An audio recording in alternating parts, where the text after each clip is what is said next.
The survivors clung together in tight circles, hoping to confuse the predators. Some went mad from thirst and drank seawater, dying painfully within hours. Others hallucinated, swam away from the group, and vanished. The real battle wasn't with the Japanese. It was with the ocean. With dehydration, heatstroke, hallucinations, and fear. With every passing hour, more men disappeared beneath the waves, many without a sound. And still, no rescue came. They had been abandoned by accident. Lost in the chaos of war. Their ship had sunk. But their suffering had only just begun. Day turned into night. Then day again. And still, no one came. By the third day, many survivors had begun to lose hope. Sharks continued to circle. Some men had open wounds. The smell of blood hung in the water. They fought off attacks with whatever they had, splashing, yelling, punching at fins. But some simply vanished. Those without life jackets slipped beneath the surface quietly. Her absence was chalked up to delay. Until a routine patrol plane, flying low, happened to spot a small group of men floating in the vast blue.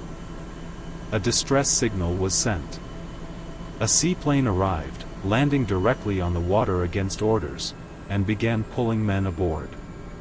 Hours later, destroyers arrived to finish the rescue. By then, it had been 5 days. Only 316 men were pulled from the sea. The rest had vanished into the Pacific. The sharks took some. The ocean took the rest. July 1945. The Pacific War was entering its final, violent chapter. A heavy cruiser, the USS Indianapolis, was given a top-secret mission. No one on board knew the full details. Not even the captain. The ship carried a strange cargo, enriched uranium and key components for a weapon that would change history forever, the first atomic bomb. Her destination, Tinian Island. Her orders, no escorts. No stops. No radio transmissions. On July 26, the Indianapolis completed her delivery. Just days later, the Enola Gay would use that very cargo to destroy Hiroshima. But history almost forgot what happened next. On July 30, as the Indianapolis sailed unescorted across the Philippine Sea, a Japanese submarine, I-58, spotted her.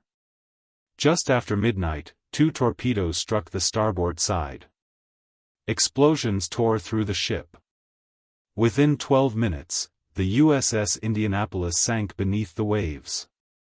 Of the 1,196 crew aboard, around 300 went down with the ship. But what followed for the 900 survivors in the water was worse. There were no distress signals. No one knew they were missing. They floated, exposed, in the open sea. And then the sharks came. The explosion lit up the night sky. Within minutes, the USS Indianapolis, one of the last U.S. Navy ships to be sunk in World War II, had disappeared beneath the surface. Around 900 men survived the initial blast. But they were left floating in shark-infested waters, with no lifeboats, no rescue. And no idea if help would ever come. The sun rose. The water grew hotter. The men were scattered in small groups, some with life jackets, others with nothing at all. And then, the sharks appeared. Oceanic white tips, aggressive, territorial, and deadly. The first attacks began on the morning of July 30. They circled, tested the weak, and struck without warning. Men fought them off with knives, fists, and even belts. But there was no escape. Every splash, every scream, every drop of blood drew more. It was one of the deadliest disasters in U.S. Navy history. When the survivors of the USS Indianapolis returned home, they weren't welcomed as heroes. There was no parade. No press. Only questions, and blame. The U.S. Navy needed someone to answer for the disaster. And they chose Captain Charles B. McVay III. He was court-martialed for hazarding his ship, accused of failing to zigzag to avoid submarine detection, even though zigzagging would have made no difference that night. Survivors testified in his defense. Even the Japanese submarine commander, who had sunk the Indianapolis, said McVay was not at fault. But the verdict had already been written.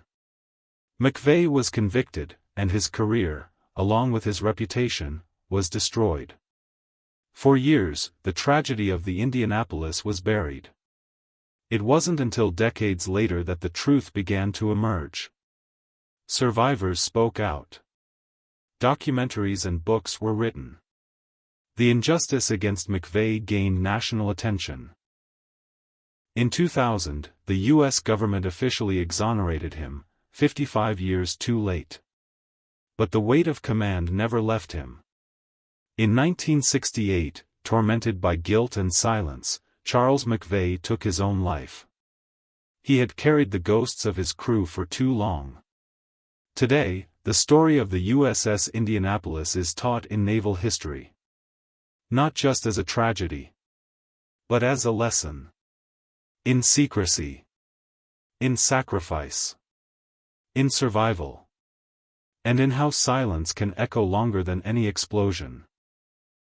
For decades, the wreck of the USS Indianapolis was lost. The survivors had nothing to bury. No graves. No markers. Just memories of the screams, the silence, and the open ocean. In 2017, over 70 years after she vanished, a team led by Microsoft co-founder Paul Allen finally found her. Nearly 18,000 feet below the surface. The wreck was split in two, her bow and stern lying a half-mile apart on the sea floor. Her guns were still in place. Her name, USS Indianapolis. Still faintly visible beneath layers of rust and salt. She rests now in eternal darkness. A silent war grave, for the 879 men who never came home. A place untouched by time, deeper than any diver can reach. The ocean holds many secrets. But it never forgets. And neither should we. The story of the Indianapolis is one of courage, suffering, injustice, and survival. It's not just about a ship that sank. It's about the men who refused to give up. Who fought sharks, the sea, and their own minds, for 5 long days. And it's about the voices that were silenced, and the voices that rose again to remember them. This is Steel Shadows. Subscribe for more true stories from beneath the waves, where warships rest, legends are born, and history refuses to stay buried. Because the sea is dark. But not empty. The sea never forgets. The story of the USS Indianapolis is more than a tragedy. It's a warning, about the cost of silence, the burden of command, and the ocean's cold indifference. It's been over 75 years since the Indianapolis slipped beneath the waves, but her shadow still stretches across naval history. Veterans who survived carried the memories until their final days. Some never spoke about it again. Others devoted their lives to making sure the world wouldn't forget. Books were written. Films were made. Memorials built. Every survivor had a different story, but one thing united them. They weren't supposed to be forgotten. Today, naval officers are taught about Indianapolis in training. Not just as a case study in command failure, but as an example of courage in the face of abandonment. Of what it means to survive not just war, but the sea. The wreck site, 18,000 feet below, is now protected. No divers will disturb it. No salvage crew will raise her. It is a graveyard. A resting place. And for many, it is finally the proof that they were never just names on paper. The Indianapolis existed. Her crew suffered. And now, their story remains. When we talk about war, we often speak of battles, victories, and losses. But sometimes, the most powerful stories happen in the silence that follows. The silence of the deep ocean. The silence after a mayday that no one hears. The silence when a captain is blamed for doing his duty. That silence is where the Indianapolis rested, for decades. But the silence was broken. By survivors. By truth. And now, by you, watching this story. Because these stories don't stay alive on their own. They live through memory. Through retelling. Through channels like this, that dig into the dark corners of history and pull something human back into the light. The USS Indianapolis didn't die in vain. Her final mission wasn't just to deliver a weapon. It was to leave a legacy that would never disappear, no matter how deep the sea tried to bury it. This is Deep Sea Warzone.